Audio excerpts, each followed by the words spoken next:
पुन्हा एकदा उर्वरित बातम्यांचा वेगवान आढावा। गृह खात्याकडे फडणवीसांचं लक्ष नाही, फक्त त्यांचं लक्ष हे राजकारणाकडे आहे। संजय राऊत यांचा फलटणमधल्या घटनेवरून निशाणा। असंवेदनशीलपणे गृह खात्याचा कारभार सुरू आहे। पोलीस खातं विरोधकांवरती लक्ष ठेवण्यासाठी ठेवण्यात आलंय। राऊतांचा हल्लाबोल। भाजपच्या महान महिला नेत्या कुठे आहेत? संजय राऊत यांचा फलटणमधल्या महिला डॉक्टर आत्महत्या प्रकरणावरून सवाल। पोलीस महासंचालकपदी महिला असताना देखील राज्यामध्ये अशा घटना घडत असल्याची राऊतांची टीका। पालघरमध्ये साधू मारले तेव्हा गप्प होता। डॉक्टर आत्महत्या प्रकरणावरून भाजपवरती टीका करणाऱ्या संजय राऊतांना नवनाथ बंग यांचं प्रत्युत्तर। हे उद्धवजी नाही तर देवाभाऊंचं कायद्याचं राज्य असल्याची प्रतिक्रिया। फलटणमधील उपजिल्हा रुग्णालयामधील महिला डॉक्टर आत्महत्या प्रकरणामुळे भाजप आमदार सुरेश धस आक्रमक झालेत। प्रकरण फास्ट ट्रॅक कोर्टामध्ये चालवा, एसआयटी स्थापन करा आणि रुग्णालयामधल्या अधिकाऱ्यांची चौकशी करण्याची सुरेश धसांची मागणी। मयत महिला डॉक्टरच्या कुटुंबियांची आमदार प्रकाश सोळंके यांनी सांत्वनपर भेट घेतली आहे। घटनेची माहिती घेऊन मृत मुलीच्या भावाला अनुकंपा तत्वावरती शैक्षणिक पात्रतेनुसार नोकरीमध्ये सामावून घेण्याची मुख्यमंत्र्यांकडे मागणी करणार असल्याचं त्यांनी आश्वासन दिलं। फलटणमधल्या उपजिल्हा रुग्णालयामध्ये आलेल्या रुग्णांच्या नातेवाईकांकडून पोलीस उपनिरीक्षक गोपाळ बदनेवरतीही गंभीर आरोप। गोपाळ बदने महिलांची छेड काढायचा आणि तक्रार केल्यास पैसे मागायचा, रुग्णांच्या नातेवाईकांची तक्रार आहे।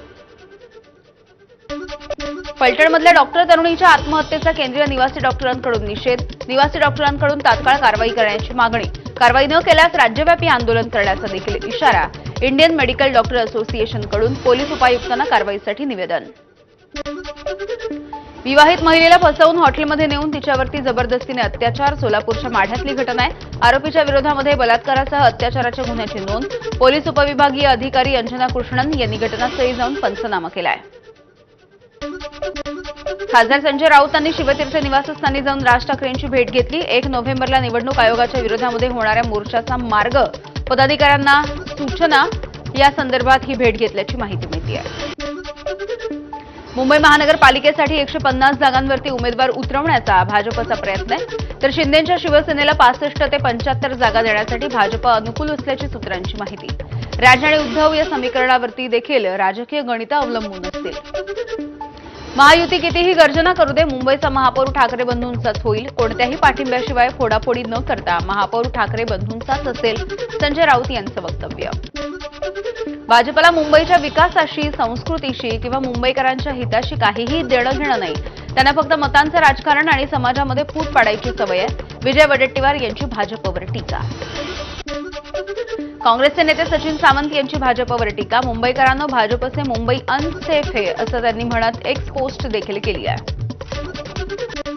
उपमुख्यमंत्री एकनाथ शिंदे दिल्लीच्या दौऱ्यावर। मोदींना दिवाळीच्या शुभेच्छा देण्यासाठी दिल्लीमध्ये आलो होतो। महाराष्ट्राच्या विकासाच्या संदर्भात मोदींसोबत चर्चा केली, शिंदेंची माहिती। ठाण्यामधल्या 3 हातनाका परिसरामध्ये ठाकरेंच्या शिवसेनेकडून महायुतीला डिवचणारे बॅनर। जिथे फायदा तिथे युती करू अशा आशयाचे बॅनर आहेत। ठाकरेंच्या शिवसेनेचे उपशहर प्रमुख तुषार रसाळ यांच्या माध्यमातून बॅनरबाजी।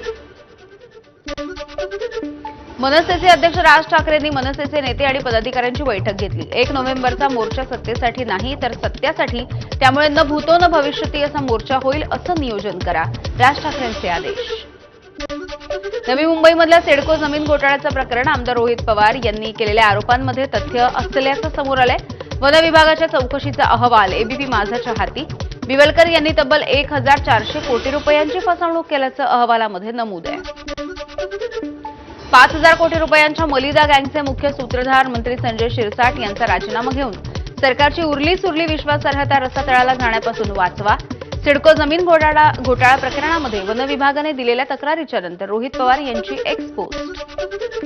नवी मुंबई सिडको प्रकरणावरून रोहित पवार यांच्याकडून मुख्यमंत्री फडणवीसांना आव्हान। गृह विभागावरती मित्रपक्षांचा प्रचंड दबाव आहे, नाहीतर मित्रपक्षाचाच आमदार गळाला लावण्याचा प्रयत्न। मंत्री शिरसाट यांचा राजीनामा घेऊन या प्रकरणी तातडीनं गुन्हा दाखल करण्याची रोहित पवारांची मागणी। आम्ही जर काही केलं असेल तर त्याची चौकशी करा, सविस्तर माहिती सिडकोकडे आहे। सिडको जमीन घोटाळा प्रकरणी संजय शिरसाटांची प्रतिक्रिया।